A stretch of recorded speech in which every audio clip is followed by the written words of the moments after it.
I had read the pilot, and what I thought was unique is that it just wasn't all about the dialogue. It was so internal. In terms of storytelling, it gives you like a huge opportunity to play. When I go into a scene with Colin, I'm always trying to think, how would Offred see this moment? And then try to shoot it that way. Well, we kept a particular lens for Offred, purely to give a clue to the viewer that we're inside Offred's head. It's a point of view show, so we had to find something that was particular to Offred. Finding a balance between really putting the viewer almost like uncomfortably close to her, and at the same time opening up the world so that people don't get too claustrophobic. It's creating that sense of you're really in that world.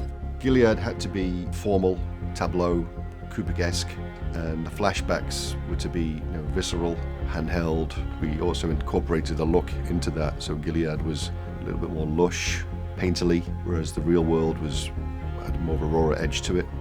We reduced the amount of over-the-shoulder shots we did, so it was always very pointed about the camera would be singles. And if we did over the shoulder, there was a reason for it. Unlike other shows where they have a sort of a recipe and a formula, this show is totally different. And there's plenty of great shots. We came up with this shot of coming out the house, it's raining, the camera looks up at the sky, and then comes down, and there's the umbrella with the rain falling on the umbrella as Offred gets in the car.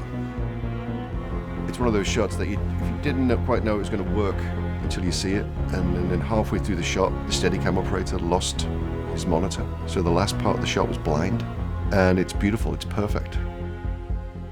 It's not like anything else, and we're constantly trying to find new ways to put people into the experience. God has blessed our new nation in so many ways. Well, I got the script from my agent and was completely enthralled with the project. We really sat down and really started to have a lot of long discussions about what is this world that we're creating, this new world of Gilead. Tonight is a celebration of Gilead and of what we have achieved. When I first came on and Julie and I spoke, so we had a lot of great conversations about what the world that had no words would be like. If they catch you writing, you will lose a hand. You know that. It's not worth it. You see that the house that they're living in is actually old. It's got a real history to it. There's a subliminal quality to that. There are things in this room to discover. That was probably one of the hardest rooms for me to develop because there's no art, there's no books, there's nothing that kind of decorates the walls. We developed the rooms based on the story and the movement that the scripts amplified.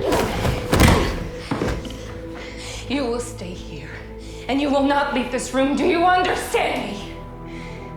When we actually use the materials, it's real hardwood floor and real antique furniture. It's not scenically done. I hope that the experience of the actors in the space is influenced positively by these sorts of things.